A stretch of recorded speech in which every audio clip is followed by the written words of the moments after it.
What's up, Leafs fans? Welcome back to another Leafs Nation After Dark. I'm Zack Phillips, and tonight we're going to be breaking down game number 15 of the Toronto Maple Leafs regular season as they hosted the Detroit Red Wings here tonight in the Hall of Fame game, the Friday night Hall of Fame game, as we go to first night of a back-to-back playing the Montreal Canadiens tomorrow night as well. But a 3-1 victory here for this Leafs team moves them to 8-5-2 on the season. And I'm seeing an active chat already in regards to what we just saw from this Leafs team here tonight. Weird negativity, I'm not going to lie, that I'm reading in this chat already. If you guys want to call into the show here tonight and let me know your thoughts or break this one down, ask questions, give hot takes, whatever it is, send me a message on Twitter. Probably the easiest place. You can send it on Instagram, whatever else works for you guys as well. But send a message or let me know in the chat. You guys send a message in there. I'll get you a link to call into the show here tonight. But I thought that this was a pretty good win for this Leafs team. Like, yeah, it's Detroit and they're not that great. And obviously you'd love to walk away with like a 6-1 victory here. But outside of that, I think that this is like a pretty solid game from top to bottom for this team. I thought that they played well defensively. The power play goes 2 for 2. Your penalty kill hits at 66% or whatever the heck you want to call it. But I thought that this was like a good game for the team. I'm watching and looking for other aspects of the game to start building in that are going to be more important long run, and like things that are going to be things that you need when it's most important in the playoffs. And I felt like I was starting to see some of those. Yeah, there are some concerns, but like I'm seeing comments about mid-ass team, whatever, you're expected to beat Detroit, like all that kind of stuff. Yeah, you're expected to beat Detroit. You know what this Leafs team normally doesn't do? Beat Detroit or other teams you're expected to beat. So I thought that this was a good win here tonight. I thought that this was a good, clean effort all around. You score the first goal of the game, gets called back. So, okay, now you got a little bit of controversy here that you're going to have to face as you go forward. Are you going to be able to score the next one? Are you just going to falter and just say, hey, you know what? It is what it is. We gave it a shot, and okay, Detroit's gonna come out now, jump ahead, and now we're gonna have to play this whole excuse game of we had a goal and it got called off. No, you didn't. You just kept pedal to the metal, and it really changed nothing for this group. I thought that start to finish they played pretty strong. I thought that like. I saw comments in the chat about the depth of this team, the third and the fourth lines, and what you've got going on there. I obviously think that the third line could have been better, could be better, I guess, just in general. I talked about it in the preview. I gave them a lot of kind of... I gave them some expectations, some personal expectations going into this night. Obviously, they're not watching the video and saying, yeah, I got to listen to this guy and do what he's saying. But I kind of was looking for certain things out of them to say, okay, are they going to play a certain way? Are they going to cause problems for this Red Wings team? Are they going to be generating offense? McMahon right now, I heard this from Mike Rupp the other day. He wasn't even talking about Bobby McMahon. It was on the TSN program, and he was like, oh, you know, like when you get pulled out of a game or if you get scratched and you go up and sit in the press box, sometimes like if you're holding your, if you're not playing that well, you start holding your stick too tight and thinking too much. And then you kind of get to a point where it's like, I don't even want this puck on my stick right now. Bobby McMahon, I feel like there's an element of that to him right now. If you watch him when he gets into certain areas on the ice, especially in the offensive zone, he looks a little bit uncomfortable, and I feel like it's just because things are having to be forced for him. Like he's got to make stuff happen rather than being a part of things that are happening. But I mean, as far as the effort, the physicality, the forechecking goes, he's bringing all of those. So other aspects that are good. Nick Robertson did score, but called off. Bobby McMahon obviously crashes into Talbot there and kind of negates the first goal of the game, which would have been a huge one for at least Robertson's morale. Gets called off, no goal, comes back. Other than that, I thought that they played a pretty good game. I'm not worried about McMahon long run. I think that he's going through something here, trying to figure out adapting into this new system, style of play under Berube, all that kind of stuff. Let's just be realistic though with what we saw here tonight, and I think that it's something we've seen a few different times through the last couple of games. We're gonna keep seeing more and more as we go forward. I see what you guys are saying here in the chat as well, and I think it's bang on. Pontus Holmberg is not gonna cut it at third line center in the playoffs. Maybe now in the regular season you get through and you can win games, but this is not a guy who's going to be your third line center all the way through. Like, it's not a viable option for a team that's expecting to win the Stanley Cup. No disrespect to Holmberg. I like what he brought to the team when he got up to this group. I like what he brought when he kind of had to fill in to different spots and was called upon in certain situations. It's not a long-term solution for that third line center role, and it needs to be upgraded. He just doesn't have that like juice to his game to be able to kind of push you over the top and score. He is kind of lacking that like little bit of oomph in him that makes you say, yes, I need that guy out there every single time. He's missing some of that. Also, I forgot to put it on. I'm an idiot, and I have it right in front of me, so I'm just going to take 10 seconds here to put my Poppy on. But I will continue talking, so I'm just kind of looking at the Poppy. My bad.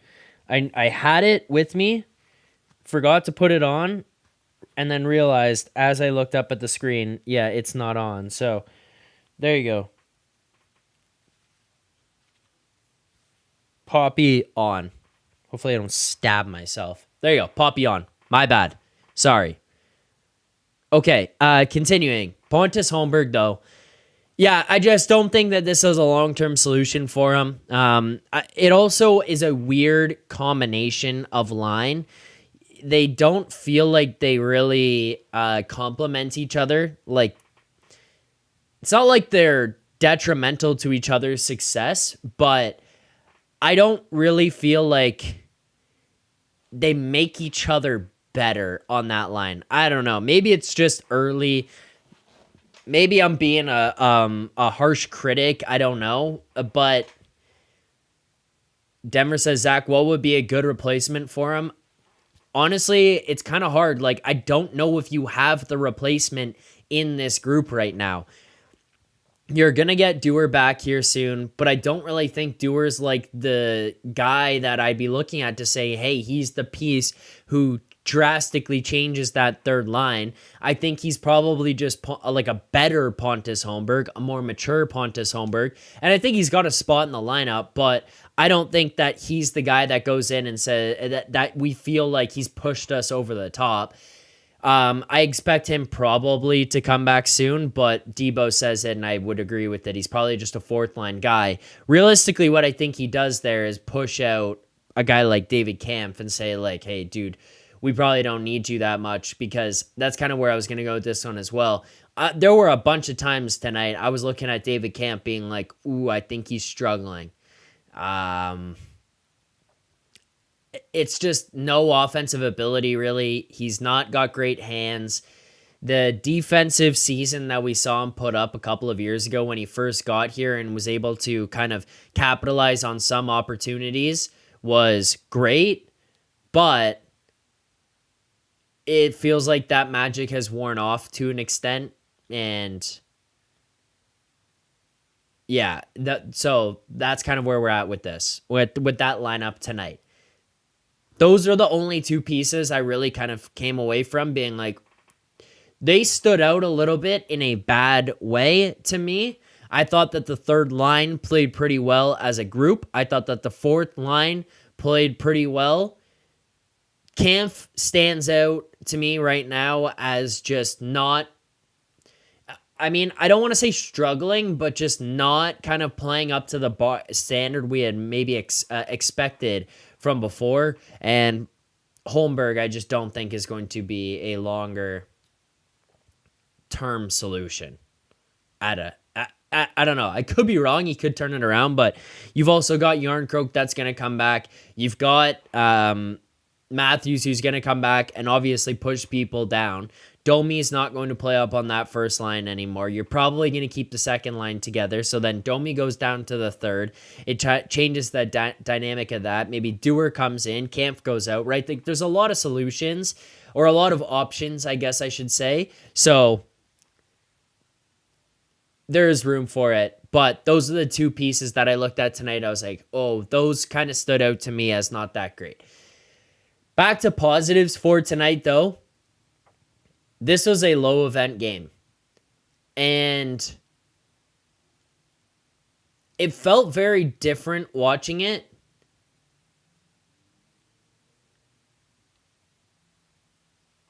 Because I feel like the Leafs dictated this. This felt like the Leafs wanted to play low event. The Leafs wanted to have a tight defensive game, not give the Red Wings much, not go up and down the ice, and say, let's play like some Mike Babcock Team Canada Olympics hockey here where we've got all this talent, but we're going to throw it out the window a little bit and just say, you're not getting anything. And it was obviously kind of boring, but like good. This is what you want your team to be able to develop to play long term. This is the kind of way, yeah, it's not going to be that exciting. And this is where fans, like, oh, you want to get rid of Mitchie because we're gonna lose all the fun we get to have watching them and stuff like that. Like people get nuts. It's like, dude, I don't care. One way or another, if the guys stay or the guys go, not just Mitch. I just said that as an example, but are they going to play the style of hockey that's required to win in the playoffs? I don't give a flying fuck about whether or not I'm entertained anymore watching the game. I'm going to be entertained watching the team lift the Stanley Cup above their head at the end of the season. And if they are going to buy into this Berube style of play, it was not perfect here tonight, but if they're going to buy into this Berube style of play, low event hockey, be really, really stingy on defense, not give anybody anything, have a goddamn Vezina caliber goaltender back there perhaps, who's putting up a .955 save percentage, I'm all in. Because that is far more a recipe for success and playoff success than anything we've seen this team play in the years past. It felt much more like the Leafs were in control. It felt much more like the Leafs were dictating a lot of play there, at least defensively, and just not giving up a ton of chances. I saw a comment there in the chat from Diz K saying like disagree. The Leafs took their foot off the gas in the third. They just couldn't finish, and Stolarz bailed them out. I definitely didn't see a team defensive clinic. I think we saw a different game than Diz K. Stolarz played incredibly well, but looking at the way that the team played, it's not like all of a sudden in the third period, chances for Detroit were being generated out the wazoo. Like, it was pretty even. Your expected goals for either team was 2.62 for the Leafs, 2.03 for Detroit. So, more so the point is that there weren't these crazy chances given up to Detroit, and the Leafs were capitalizing on those opportunities at the other end. So, they were being generated for Toronto. They were scoring those opportunities when they came up. You score the empty net goal.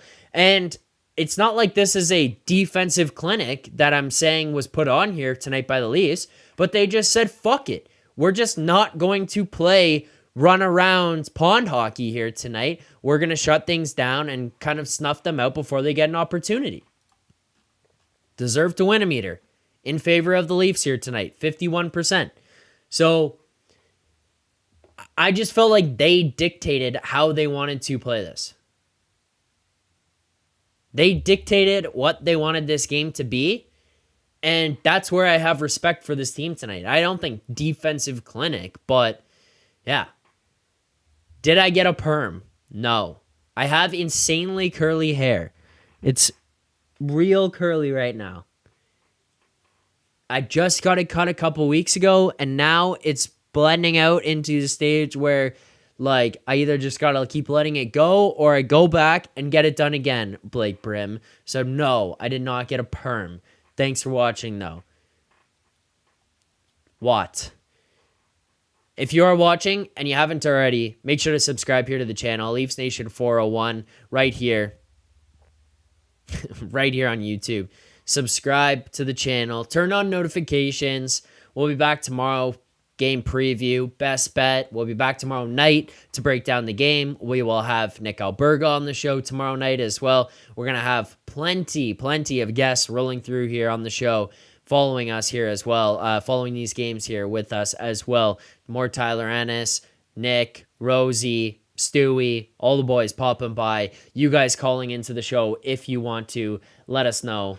Send me a message. I'm happy to hear from anybody and everybody in regards to what went on the ice here tonight for this Leafs team. So make sure to call in if you do want to. Just DM me on Twitter, send me a text, message me on Instagram, however you want to do it. Back to tonight's game. Let's go to the power play. 2 for 2 on the night for the power play. You are now, I saw Nick tweet it out, on a 6-10 run, but not just a 6-10 run, or 6 for 10 run, sorry. 5 for 9 without Matthews, as per the Golden Muzzy. 5 for 9 without Matthews. The fact that these guys are putting up goals on the power play like this and winning games without Matthews, let's not get ahead of ourselves.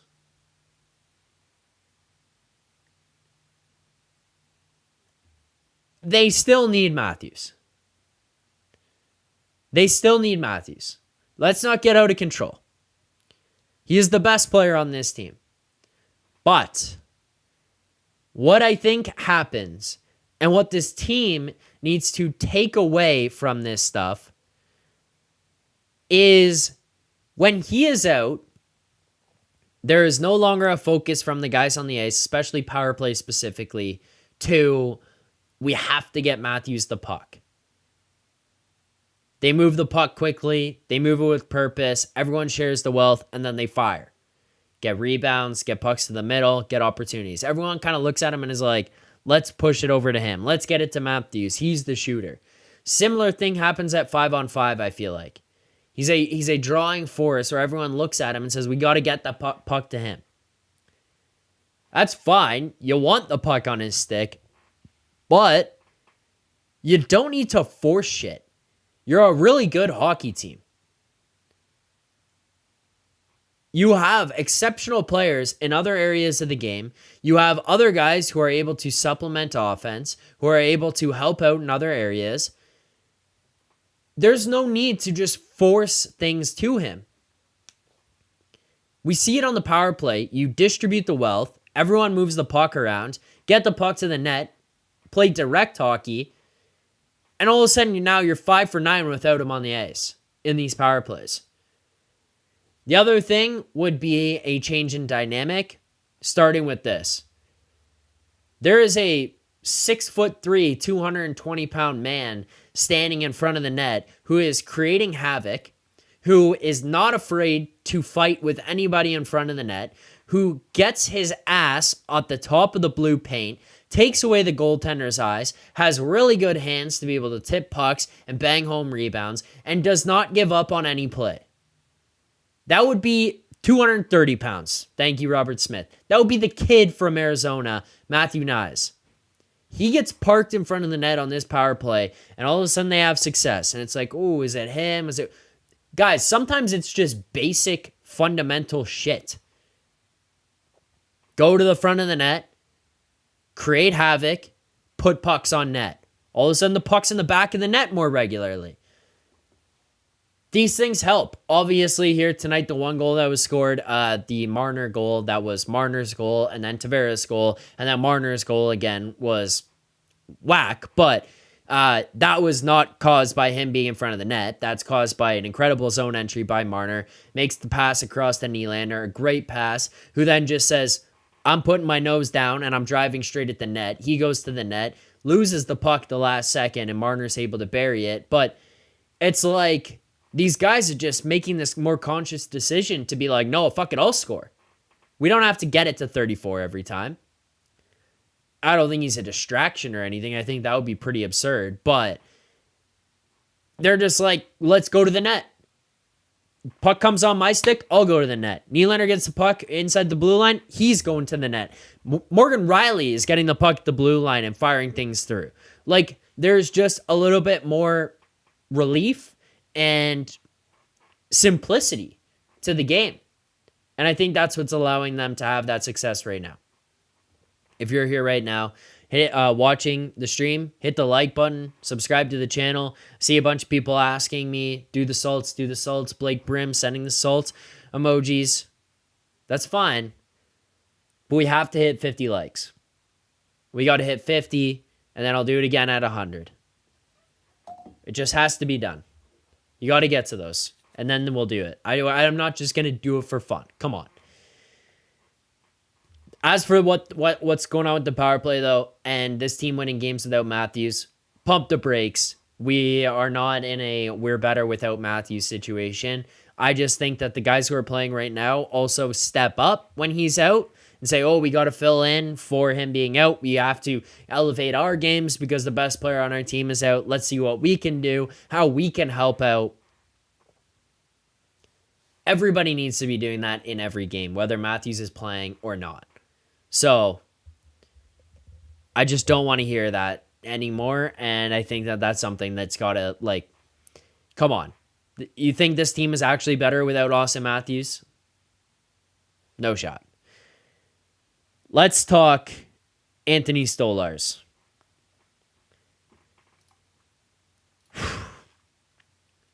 I bet Joseph Woll ahead of this season 100-1 to win the Vezina. Would have won me $10,000. I picked the wrong goaltender. I went the other day and actually cashed out. Lucky enough, I got to cash out the full amount. I bet, I was able to get the whole thing back. Didn't lose anything. But I just realized I picked the wrong goalie. This guy is making saves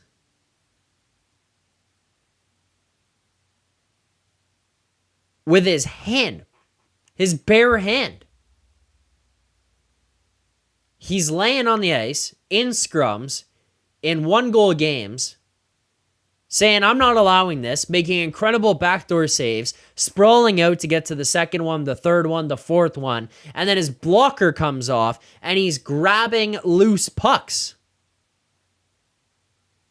The guy is an animal. I think right now you keep riding the hot hand.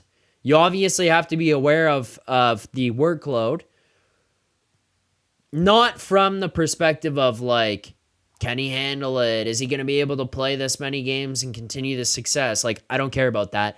I'm talking about don't injure this dude because you need him. He's playing incredible hockey. He's really calm behind the team. The team plays a much more confident and comfortable game with him back there. I'm at the point I don't even give a flying fuck about this guy losing his stick.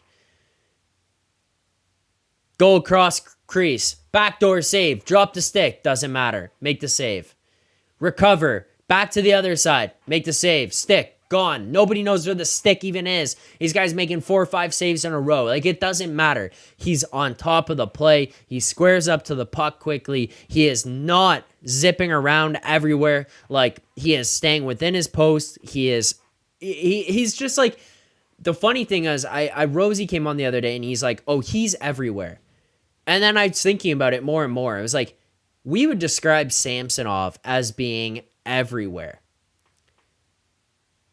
They're very different everywheres. Stolarz is everywhere in terms of you can expect him to be covering anything and everything at any given time. Samsonov was everywhere because the dude was swimming around in his crease constantly, trying to dive out and make saves and turning around. There would be points in time where you'd be looking in the complete wrong direction of where the puck was, just having no idea what was happening. At least here now,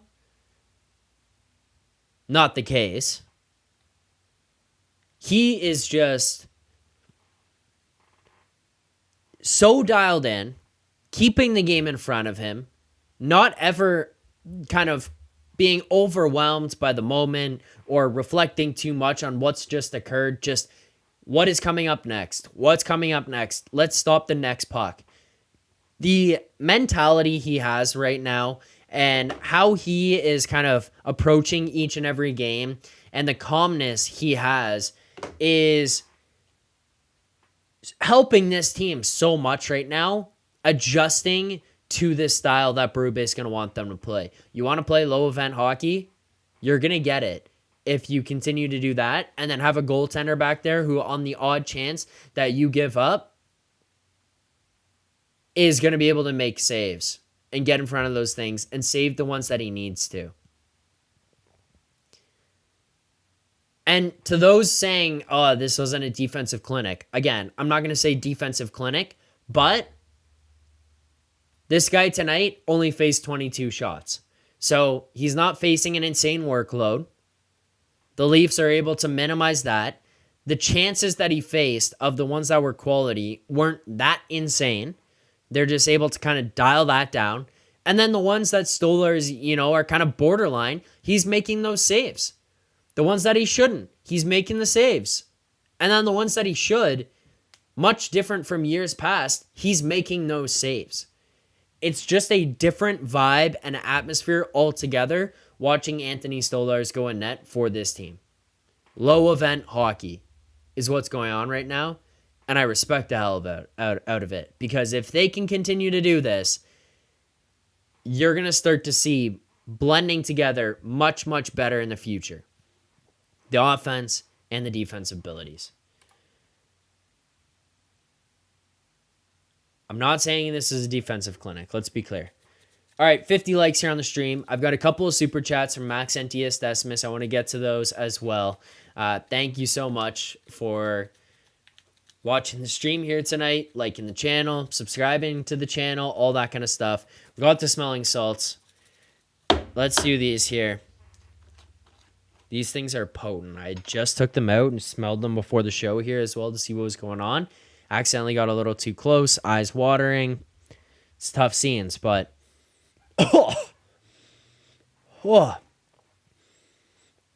there you go. All right. Smelling salts. Get to 100, we do it again. Oh my lordy. Bobby Biggins. Jerry Curls, good. Thanks. Let's get to the super chats that we've got here tonight.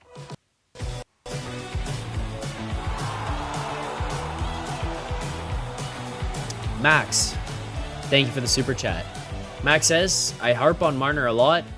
He had a great night. Max, first of all, thank you for the super chat. There's another one. I will get to that next as well. But Marner did have a great night. Marner had a great night tonight and against Boston the other night. Marner's game against Boston, I think, was probably the best that he had played of the season. I don't think that it matched up again here tonight to what he did against Boston, and that's not a knock on him at all. That's in no way like diminishing the effort that he had, the way that he played in this game. I thought he looked really good. I thought he looked confident. He was making an impact defensively. He was possessing the puck well. He was making much simpler plays as well, entering the zone.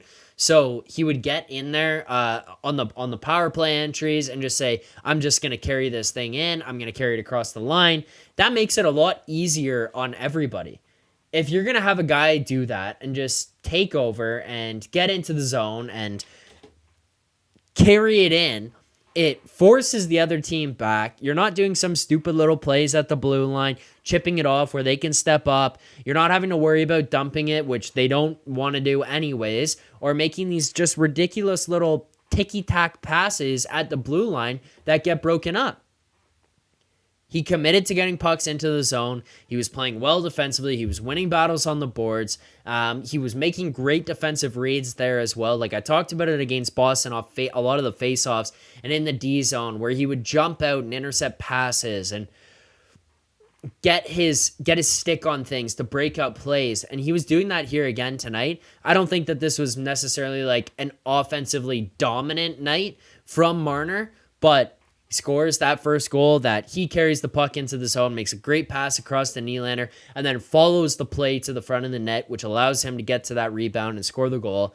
And then on top of that, he has that opportunity very shortly after where it's a point shot, rebound pops out, just quickly gets his hand down, chokes up on his stick, bats it out of the air.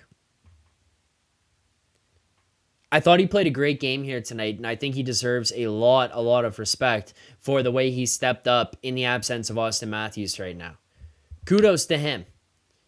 You want this to continue? I hope he can continue to add other elements to his game that are going to be beneficial to this group in the long run. But right now, great game tonight. Great game. Keep liking the stream. Let's get to 100. But for producer Vic, anything. He says, do you do salts when I join the chat? You know what, Vic? Yeah, I will. For you, I will. Smelling salts for Vic. Let's get to 100 and I'll do it again. Thank you.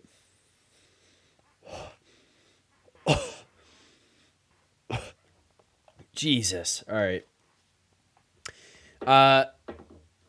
We're going to introduce... My eyes are watering. We're going to introduce a new segment here. We do it every time. New segments. This one, I think that you guys are going to enjoy. We're going to call this one, what in the F is this question in the chat? And this segment is powered by Square. If you run a restaurant, you're too busy for this ad. You're thinking about how to get more orders flowing and new locations opening. You need to get more customers and keep them coming back. So really, you're already thinking about Square because Square Restaurant Tech helps more than 400,000 restaurants do all those things and more. So when you're thinking about your restaurant, think bigger and think Square. Go to square.ca and see why Square is big in restaurants. Okay. Let's get to our brand new segment. Powered by Square. What the F is this question in the chat? This question comes from our friend Denver Charlebois. Denver says, Zach, do you think Lars Eller would be a good third center 3C addition? He has asked that question about 3 times in the chat here tonight. 4 times, maybe. Why are we so hung up on Lars Eller?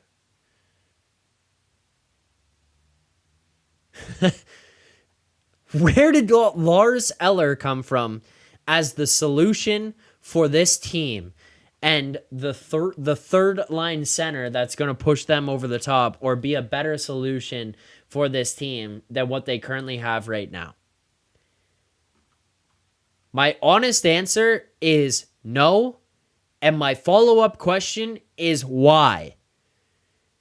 Lars Eller is 35 years old, making $2.45 million. This is obviously the last year on his deal, I think at this point, at 35 years old. But $2.45 million to go into the third line center position. Denver, I need to know where Lars Eller came from for you to bring that up and say this is who we need and why Lars Eller is the option. Debo, Lars Eller is better than any 3C we have. No, I just don't know why, you're going to have to spend assets to go get this guy. He's 35 years old. Why? I feel like there would be so many other options to be able to go out there and get at this point in time. It's not like Lars Eller is like a big point producer. I mean, I guess he got 31 points last year with Pittsburgh, and he's got 7 and 15 right now. But like, do I don't think that this is like, yeah, it feels underwhelming. Bobby Biggins there feels underwhelming. Yeah, that's not like, I would rather have Domi at 3C and figure out the rest of the lineup and bounce guys around there than going and spending assets on getting a 35-year-old at 2.45 million to be this like guy that you're going to rely on at 3C. I just I can't justify it personally. I'm not meaning to call you out, Denver, or like anything like that, but I just was like shocked that the name Lars Eller got brought up here. And you guys in the chat bringing things up. I don't know if this is like a joke or if Bruce Rivicka they've talked about this before or anything, but like Brock Nelson, like I'd rather take a flyer on a guy like Brock Nelson to come here and be a part of this team, rather than going and trying to spend assets on Lars Eller right now. I don't know. Like, yeah, you're gonna have to, obviously at that point, if you're gonna get a guy like Brock Nelson, I think that you very, very much have to get the Islanders to eat a lot of cap because he's got $6 million on an NHL salary. But like, I would think as a player is more what I would go to, is that he would have much more impact, as Vic brings up, pending UFA, 3 straight 30-goal seasons, much more impact on this roster and in that spot than a guy like Lars Eller, is more the point that I'm trying to drive home here with this. There are other aspects that you have to be aware of, the salary cap, like that kind of stuff, but pending UFA, I think he'd be way more impactful. Yeah, how much do you got to what do you got to trade for him? I get it. I know that. But like, yeah, there's just other guys that I would rather have. Chris McTavish from Anaheim's not happening. Respects for sending that out there, but don't think that one's happening. There you go. There's a brand new segment to the show. What the F is that question in the chat? Powered by Square. Thank you, Square, for that. Denver says Zach Lars Eller can score timely goals. But like, 35. That's like, he's 35. And you're going to have to deal with Dubas in negotiating that. And he'll be 36 by the time the playoffs come. It's not a knock against him. It's just like, I think there's probably better options that you could go and spend assets on. I do. I just feel like there's better options. You guys want to know who got the belt here tonight? Let's see if we can... let me see if I can pull this up and make sure that this is going to be good on the screen. This should work. Leafs post-game belt handed out here tonight. And I don't know if anyone saw it already or if anybody can guess. I didn't necessarily expect that this would be the guy who would get it here tonight. I mean, I'm not I don't think it's a bad pick to give this guy the belt for tonight's game, but I didn't think that he like blew me away or anything. Nicky Bobby gets the belt for tonight's game for this Leafs team. I do think that third line was playing a pretty good game here tonight. They were buzzing. Again, I talked about it off the top. Obviously, Pontus Holmberg leaves a lot to be desired. I feel like there's an element of Bobby McMann's game that probably isn't like helping these guys right now. You can see it in a game tonight, like where I think that line played well. I feel like Holmberg isn't going to be able to generate or capitalize on too much offensively.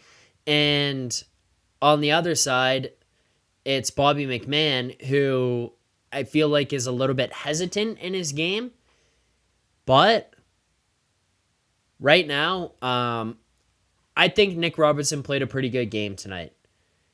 I thought he was involved in the play. I thought he was noticeable in positive ways. I don't think that this was one of those ones where I was sitting there going, what the hell is that guy doing? Why isn't he creating this? Or why is he making that pass? Or why didn't he get that shot off? I thought he played a pretty solid game here tonight as a whole. Again, it could have gone to some other people, probably. For me, I was a little bit surprised to see it, but I'm not angry at him getting it, is the idea here behind this. Also,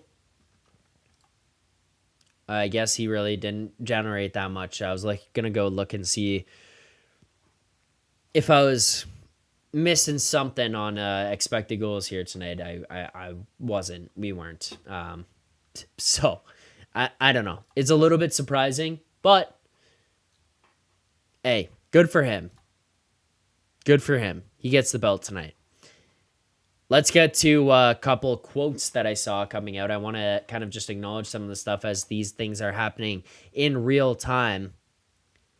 Vic Stolar's had it already. He couldn't keep it. Yeah, I know. But like Tavares, he probably could have got it tonight. Also probably would have given it to Marner. I don't know. I guess tonight doesn't really like other than JT and Stolars, nobody really stood out like crazy. I don't know. I would have given it to JT. Like, look, I'm sugarcoating this like crazy. I don't want to be the Nick Robertson hater here. I would have given it to JT or Marner. I would have. I tried to put a positive spin on it. I'm not going to lie, guys. I've tried. I did my best. They played well. He played a good game. Surprised that he got it. Like, let's just call it what it is. Yeah, I was surprised he got it. I would have given it to JT or Marner. Whatever. Yeah, fuck. Give it to Berube. Like, I don't know.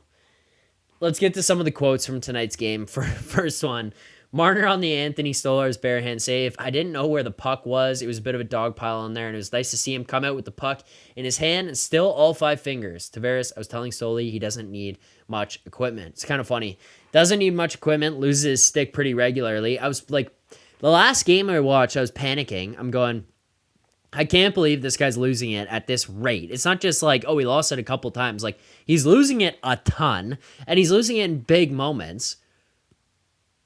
But he doesn't seem to need it. And then I hear on the broadcast tonight that Mike Johnson had talked to him, and he told Mike Johnson, like, yeah, sometimes I just drop it intentionally.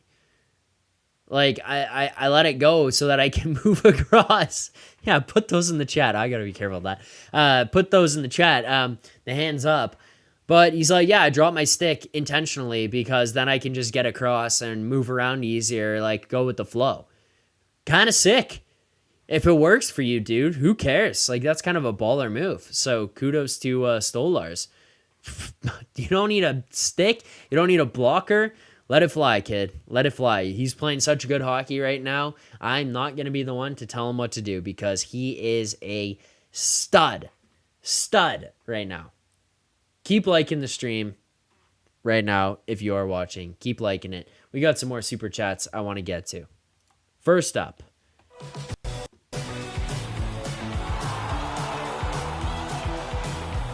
Let's answer this one first. Max Entius Decimus. Max, thank you for the super chat. Max says, are you Keith blaming Cam for it now?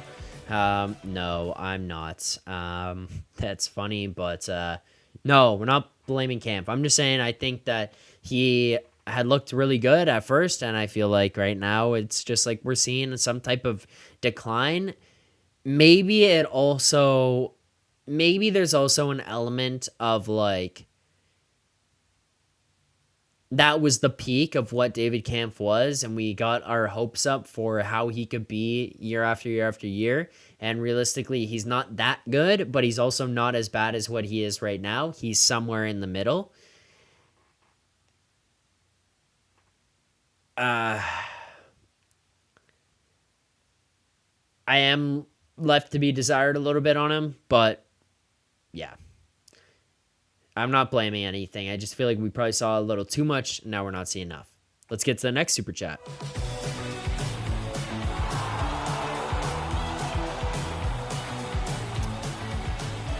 Bobby Biggins.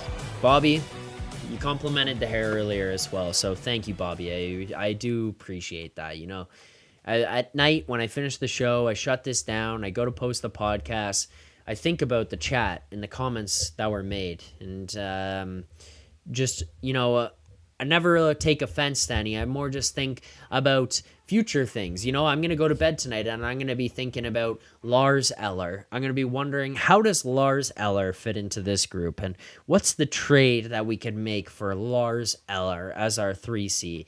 And I'm going to be thinking about the lineups and what we could do for lineup changes for tomorrow and that kind of stuff. And then I'm also just going to remember, as I'm counting sheep and closing my eyes, that Bobby Biggins complimented the hair tonight as well. I'm just going to go to bed with a smile, wake up tomorrow with a smile as well. So, Bobby, thank you.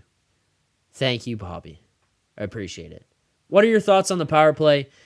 Bobby, I did answer it a little bit more earlier, but so like there's some stuff that I can't just kind of run back, but I will go kind of give you at least an answer, and I do appreciate the super chat. Bobby, the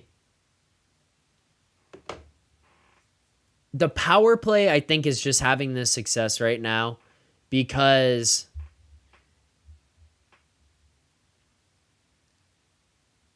they're just simplifying the game. And that's a cop-out answer.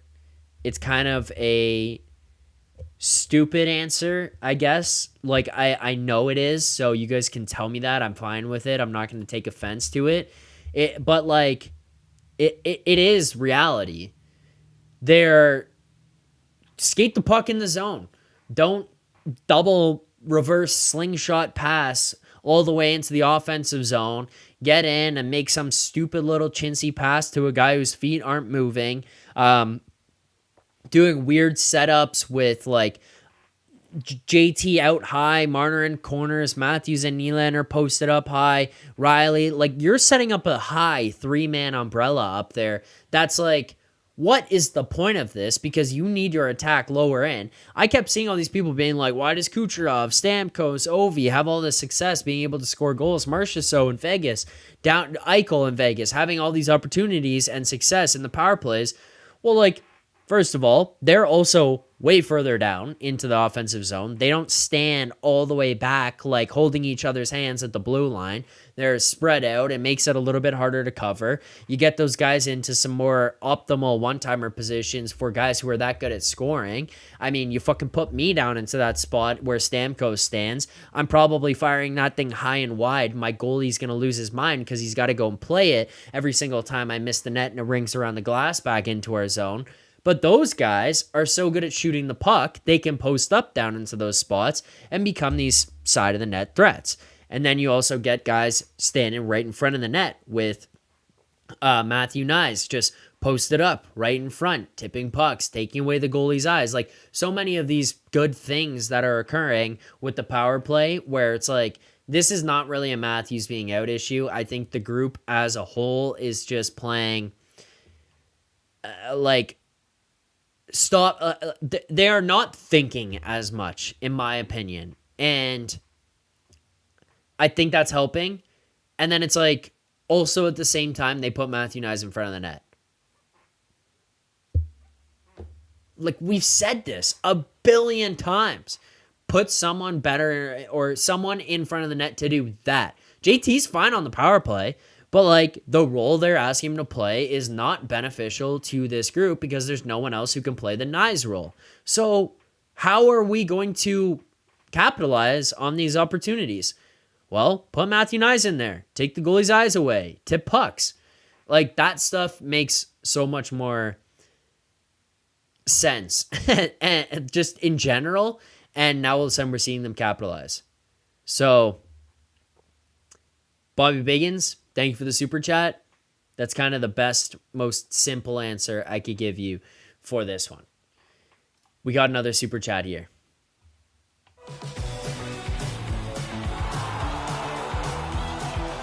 Jeff McKay, thank you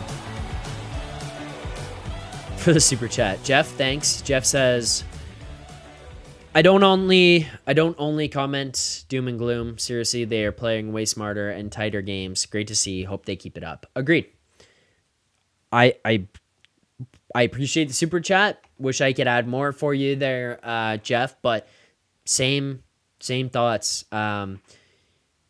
We saw people earlier in the chat getting mad about this type of game or whatever. Like, the Leafs dictated this play, in my opinion. The Leafs determined and told Detroit, we're going to play this style. And then also for the comments about the third period and Detroit's getting opportunities. Yeah, guys, it's hockey. You're trailing. They're going to make a push. Like, they're going to make a push. It happens every single time, no matter who you are. And I think that the difference here tonight for me versus what we've seen from this team in years past is that before, they would have just opened the doors and let Detroit in. This time, yeah, did they allow Detroit some more opportunities in the third period? For sure. But did they just let Detroit barge through the door and say, this is our home now? No. They kept pushing back the other way. There was a battle at the front door. One person trying to pull it open, the other person slamming it shut in their face. Like, it was a different identity, a different feeling win with the team in the lead and Detroit pushing to try to come back in this one. You're looking at 2-1, and I didn't find myself sitting on the couch watching and going, ooh, it feels like Detroit's coming back. Could they have come back? I would have been the least goddamn surprising thing I've ever seen in my life because of who the Leafs are. But I didn't feel like that level of discomfort from watching this group.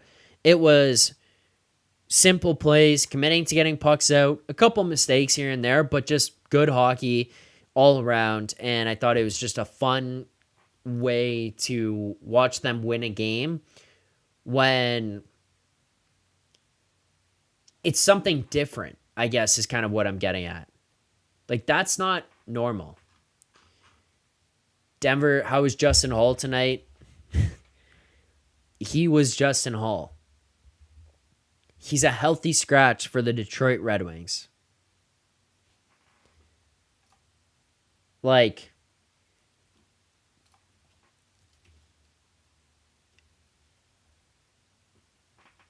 that's the extent of what I could kind of say about him. I don't know. Like, it was no different than what we saw in his time in Toronto.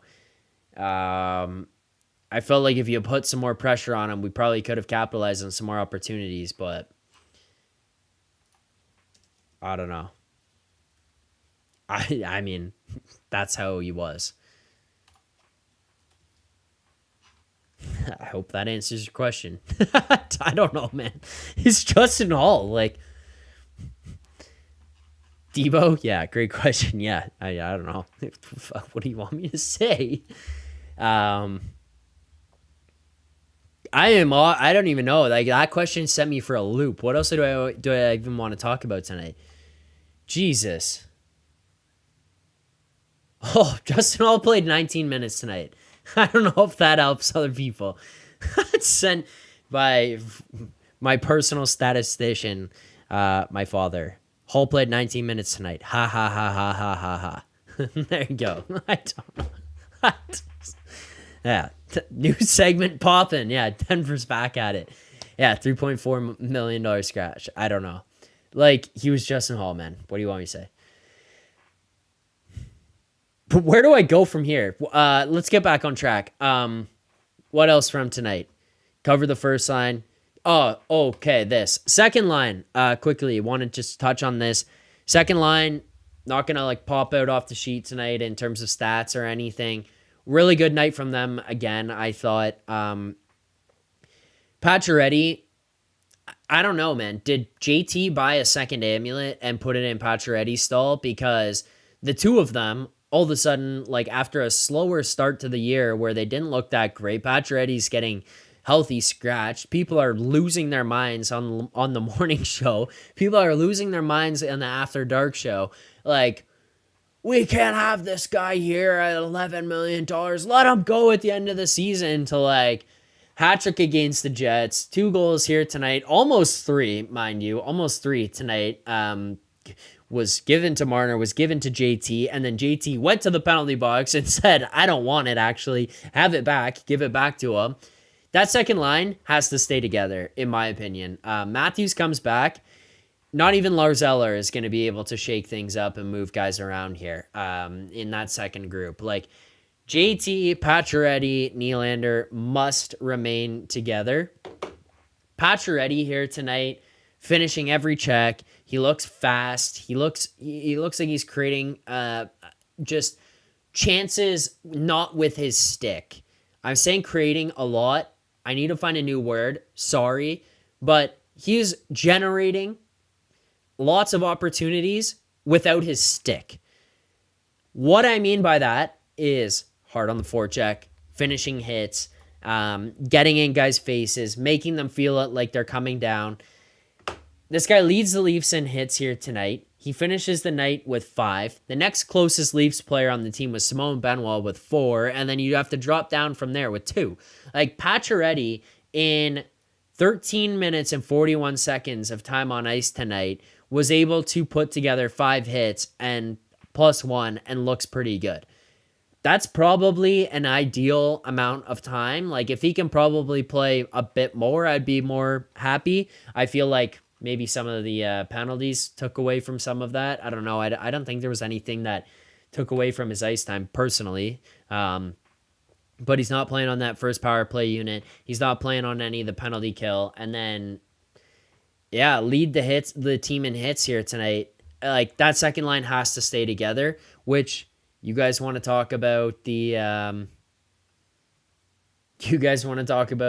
third center and Lars Eller. Like, just put Domi down there. I'd rather have him at 3C because the rest of the lineup is going to be configured with Matthews coming back in, Domi moving out. The second line stays together. You put down Domi onto the third line. Bang. Things start to sort themselves out. Much cleaner. I did want to talk about that. But Mark, let's not burn patches out too soon, though. Fair. 13:41. Probably fine. Steven, Patches is very quiet tonight. With his stick, maybe. But again, in my opinion, it's because he's doing it in other areas that are noticeable and respectable. And yeah, as my dad just texted me right now, Leafs winning cup because former Habs captain is wearing 67 in Toronto. There you go. Make of that what you will. Mr. Phillips. Don't call him that. He will not like that, actually. But sending in some good juju to the show here tonight. Next super chat, and then we'll get to our couple final things, and we'll wrap the show up. Went longer than I expected. We got another one tomorrow. Let's get to our super chat, and then we'll close things out.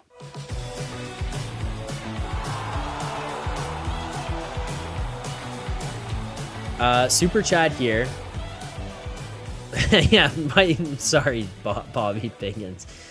Michael, let's get back to trading for Eller. Yes, let's bring that up. I can't wait to bring that up for Nick tomorrow and him have no idea.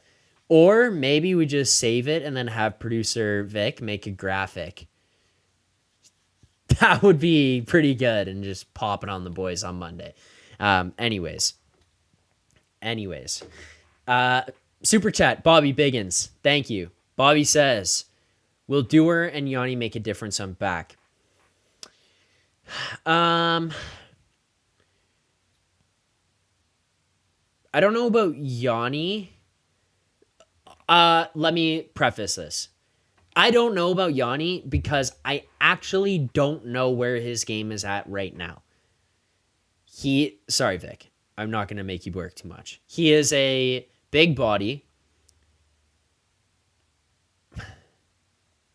He's a 5'6". It allows you to have some internal competition, but like Leaping Lanny Poffo says there, will they even play? I don't know. I actually just genuinely don't know what Yanni's role will be here. So I wish I could give you a better answer on Yanni. I think that the best thing to assume is that it will be internal competition. He's going to get a chance. Like, they're not keeping him around and sending him on conditioning stints just for funsies. Like, he's going to get a chance. If it doesn't work, you could probably bounce him. You could get rid of him. You could bury it. Like, however you want to do that. The Leafs are pretty creative when it comes to that kind of stuff and hiding some of the money. So for Yanni, that's really the best answer that I could kind of give you on that. He's going to try here. It's going to be between him, Myers, Timmins, and Benoit in the bottom four. That's a lot of bodies. And I was also listening to Saravelli talk about I think it was on the DFO live show. He was saying that people are just assuming Philippe Myers is going to be like, oh, the Leafs are going to waive him and let him go. He is under the impression that the Leafs like Philippe Myers and feel like he could develop. He's like on the brink of developing it or flipping the switch into a guy who could be in the lineup every day. So there seems to be a lot of offense, a lot of options, not offense, especially not out of those guys. Options there. That's my answer on Yanni. Let's go to Dewar. Dewar skating pre-game. I feel like they're just not going to like rush him and throw him in here tonight. I'm not going to predict he will play tomorrow. Like I wish I knew this stuff better. Make sure to subscribe here to the channel so that when the news comes out and I put out the pregame video, you know. Make sure to head on over to theleafsnation.com to check out all the articles that'll be being pumped out right away tomorrow morning as everything gets updated. We'll be tweeting it out from the Leafs Nation Twitter account as well, TLNDC, so make sure to follow us on there. But if you're looking for any of that info, we can likely source that here for you guys to help. But I do think Dewar will help. I think Dewar is an upgrade over Holmberg. That's first and foremost. So let's just say point blank, Holmberg out, Dewar in. I think the team is better. I think the team is in a better spot. I think he's just a more mature, more well-rounded Holmberg. It's not like he's bringing like crazy much more offense, but he's got some in his game, more than you would kind of anticipate. So he's got that ability.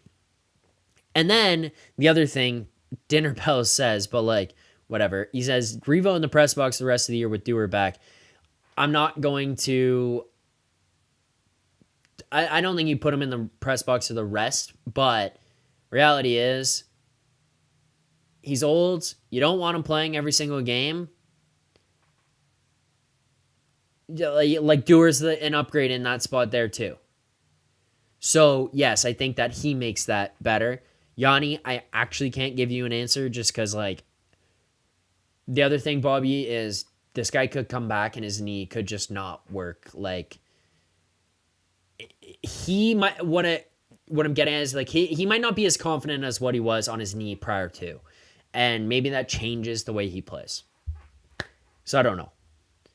But they're going to try him. They're going to try him. And if not, you know, maybe you just package together, like, Dewar, Yanni, and, like, a 7th round pick for Lars Eller, right? I mean, the options. Options, guys. Options. Trade for Lars. Let's get to the last couple things before we wrap up here. I saw some questions, and we'll be back at it again tomorrow morning. Obviously, with another pregame one. Breaking down tomorrow night's game against the Montreal Canadiens. Our best bet tonight, I'm not gonna sugarcoat it. It stunk, ladies and gentlemen, and that's all on me. That is all on me. Let's recap it. I can't believe how much it stunk. Hey, hand up. Anthony Stolarz, hand on puck up. My bad. We got to fix this. Let's break it down. Presented by Bet365. This segment is brought to you by Bet365, proud partner of the Leafs Nation pregame and the Leafs Nation after dark. Open an account with Bet365 today and bet on a huge range of markets. Use code NATION, N-A-T-I-O-N. That's code NATION, N-A-T-I-O-N. Whatever the moment, it's never ordinary at Bet365. Best bet tonight was Matthew Knies over 2.5 shots on goal, plus 130, full unit on Matthew Knies over 2.5 shots on goal. For those of you wondering and not looking at the box score, he had zero shots on goal. I don't think he played a bad game, but 0 shots on goal. When you need somebody to get 3 shots on goal or more, and they get 0, it's hard to come on a show after and justify to the people in the chat who watch the pregame and the postgame that it was a good bet. I got no excuse, guys. No excuse. I appreciate you watching the pregame.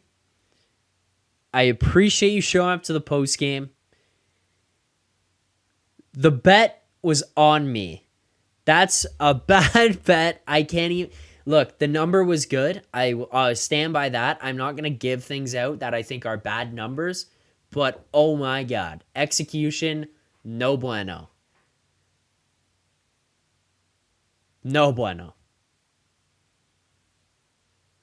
My bad. Sorry, guys. Keep liking the stream. 20 more from 100. Thank you. You know what? Self-imposed punishment or chat-imposed punishment. I think that this one's fair. This is a high salt intake stream. Did one for the 50. Did one for Vic when he got on here. Do this one again as Fisk TV. That calls for salts alone, Zach. Snake. Yeah, you guys are all in this. You know what? I deserve to be held accountable because that bet, no bueno. Thanks for watching. Thanks for liking. There you go. That's for you guys. Yikes. Bad. Bad bet. Sorry. We lose a unit on that. Down 1.5 units on the year. We've been in this spot before. I'm not worried. We'll come back tomorrow with another best bet. But, yeah. My bad. It's on me. All right, let's get to our final segments here before we wrap out the show. And let's go to the play of the game.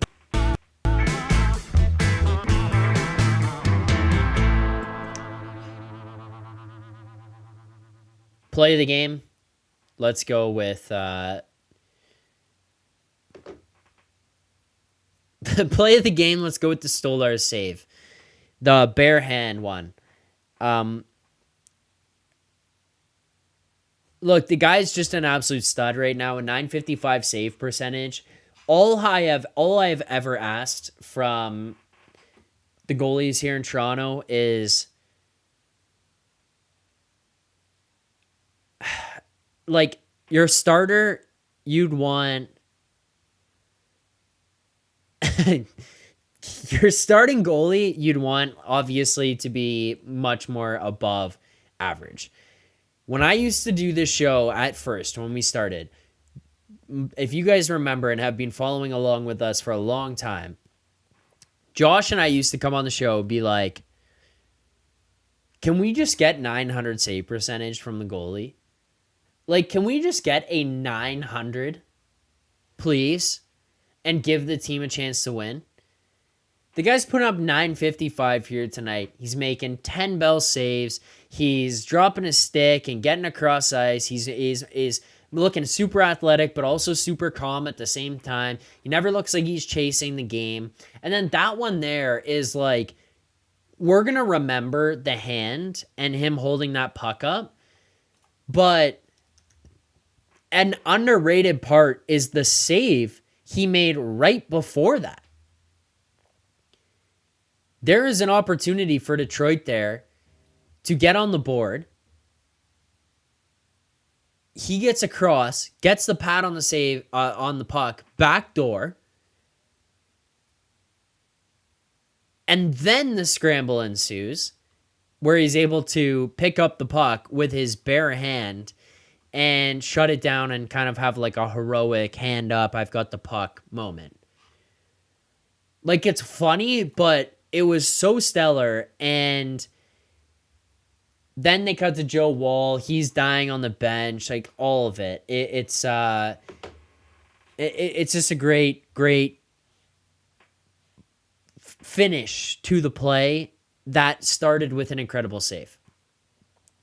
Denver asking, Zach, what are you betting for tomorrow?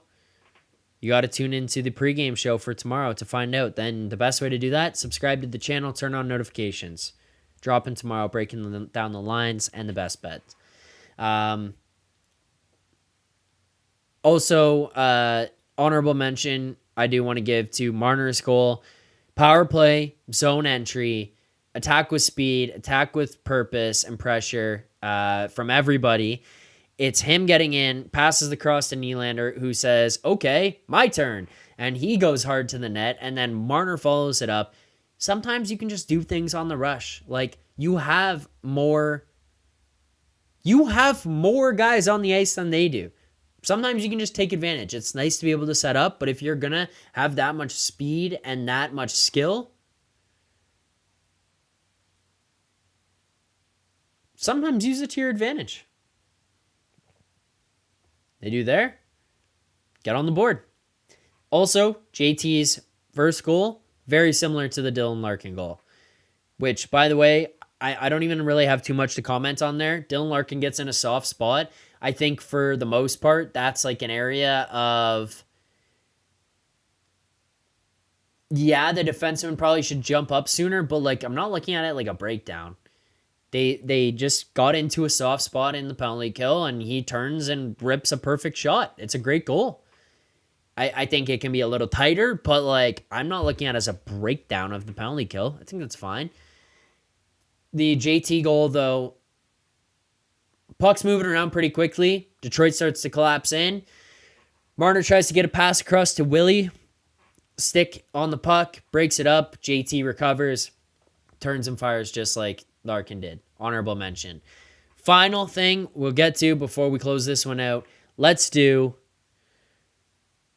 Yeah, AK, knowing the Leafs, bet on the Habs. Yeah, maybe, honestly. Before we close this out, let's do our grade of the game. You guys send yours in the chat. We'll get to it. Grade of the game is going to be, for me... I'm like A minus leaning B plus, or like kind of, I guess kind of actually more B plus leaning A minus. I think B plus, honestly, nah, let's go A minus. Stolars, stellar again. 1 for 3 on the penalty kill, or 1 for 3 for Detroit's power play, 2 for 3 for your penalty kill here. Yeah, it's a slower game. Maybe some more offense would be nice to be able to generate and not having it be so hairy at the end of the game. But you come away with the win. Normally, with this team in these situations, you're going to be panicking more. It's going to be more of a sweat. It's going to be tighter. Maybe they tie it. You just didn't let that happen tonight. Larkin scores that goal, and that's it. Like, you ended the second period up 2-1 and shut it down. That was enough. You played a pretty good defensive game. You played a low event game. I mean, looking at the expected goals of tonight and the chances generated for either team, Toronto kind of just dictated pace of play. It was like, we're going to get these opportunities when we can. We'll take advantage on the power play. And outside of that, the Red Wings really kind of had nothing. On top of that, yeah, it's a slower game. This is a 7 o'clock game that starts at 7:30. And I know that you could just prepare for it to be a 7:30 game, but where I'm giving them the kudos to go to the A minus, this is the differentiating factor for those of you keeping score at home from the B plus, is that this is not a normal, it's a 7:30 game. This is you have to be dressed. You're out there doing all the ceremonies and all that stuff, a part of everything, just standing still for like 20 goddamn minutes. That's a long time. And I don't care if you're professional athletes or not. That's the one situation where like I will give them the benefit of the doubt, because to just stand and wait for that amount of time doing nothing as you're trying to get prepared to go and play a hockey game in front of all these people here now, that's not like an intimidation factor or intimidating thing. That is straight up just like put you to sleep kind of stuff, where your body, your mind can just quickly start to shut down. And the Leafs just didn't allow that to happen. They just said, forget it. And came out ready to play pretty much from the jump. Got on the board and then had it taken off. But I thought they just played pretty good the whole time. Good game. Just a good game. A-, probably a B+ normally. I'm adding into the A- because of the factor of the Hall of Fame stuff. That's it for me for tonight, folks. I appreciate you all watching. I appreciate you all tuning into the show as always. It continues to mean a lot to me to have you guys here for us for every single post-game show that we do, 82 of them throughout the regular season. I'll be back tomorrow with pre-game, or a game preview, I guess, not a pre-game. Game preview here on this channel, video that's going to come out breaking down tomorrow night's game against the Habs, yet again back in Toronto, back-to-back for this Leafs team. We'll do that. We'll break down lines. Maybe Connor Dewar gets in there, so we'll check for that stuff as well. And then tomorrow night, I'll be back on for another post-game show to break down everything that went on in tomorrow night's game, and I will be joined by Nick Alberga.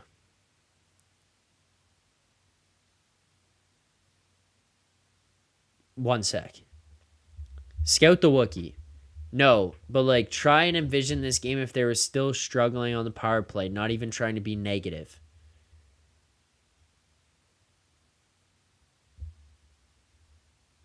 Yeah. I mean, Scout, they weren't though.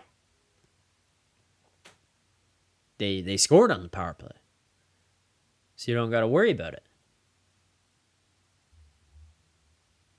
What's the saying? Like, if ifs and buts were candy and nuts. If ifs and buts were candy and nuts. I'm trying to find the lyric on this. Then we'd all have a Merry Christmas. There you go. I mean, Scout, like, yeah, what if? I don't know. What if the power play was going in a couple of the games early? You beat Montreal game 1. You probably beat the... I mean, I could just go through all the game notes that I've got on the power play and how they played. Like, how many times did they go 0 for 4, 0 for 3, and lose a 1 or 2 goal game? What if the power play was rocking in those ones? Boston lost 4-3 in overtime. Power play, 0 for 3. St. Louis lost 5-1, 0 for 4 on the power play. Like, what if they were ripping in those ones? I don't, like, you know what I mean? We can if and but all we want. But doesn't matter. Power play scored. That's it. Happy with tonight's win. Tomorrow night, myself, Nick Alberga, back here after the game. Thanks so much to everyone who tuned in. This has been game number 15 of the Toronto Maple Leafs regular season, defeating the Detroit Red Wings here tonight, 3-1, moving to 8-5-2 on the season. Thanks so much for tuning in. See you guys all tomorrow. Couple videos coming out. Appreciate it as always. Keep believing. For more content just like this, including game previews, post-game live shows, Leafs Morning Take, Monday through Friday with Nick Alberga and Jay Rosehill with special guests, as well as instant reaction videos, make sure to be subscribed here to the Leafs Nation YouTube channel, turn on notifications so you don't miss anything, and drop a like.